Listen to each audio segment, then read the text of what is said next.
Sir आज आप इमरान खान को सर एनआरओ देंगे या इमरान खान आपको एनआरओ देंगे?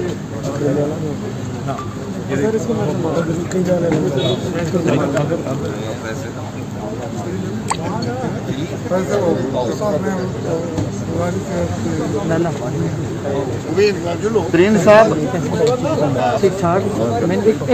आज आप एनआरओ देंगे इमरान खान को या इमरान खान आपको एनआरओ देंगे? सर हम उन्हें देंगे। और अच्छा ये बताएं कि और हमारे लीडर हैं, अपने लीडर से पूरे एतमाद के साथ जा रहे हैं कि अपने लीडर से इंशाल्लाह इंसाफ मिलेगा। सर एक मिनट राय साहब, ये बताएं कि इससे पहले मुख्तलिफ पीटीआई के अरकान गिरफ्तार होते रहे नैब में भी मुख्तलिफ हवालों से, लेकिन इस तरह का कभी भी नहीं हुआ जिस तरह अब की बार हो रहा है। ये तो पीटीआई की रवायत नहीं थी कि वो तो कहते थे इमरान खान साहब के जाएं जाके भुगते।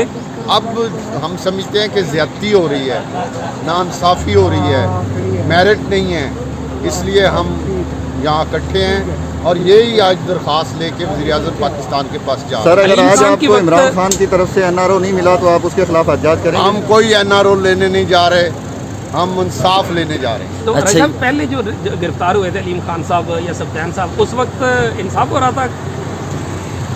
देखें, जहांगीर तरीन साहब हमारे मरकजी लीडर हैं।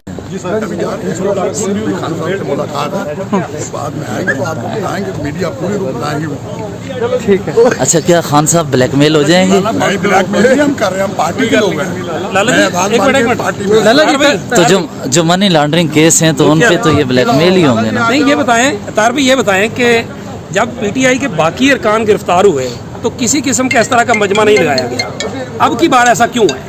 नहीं, हमने उस बार भी बात की है, जब सफदान खान हुआ या अलीम खान हुआ वो उनके साथ नहीं, लेकिन उन्होंने तो फेस किया उस बात को। मैं अभी कर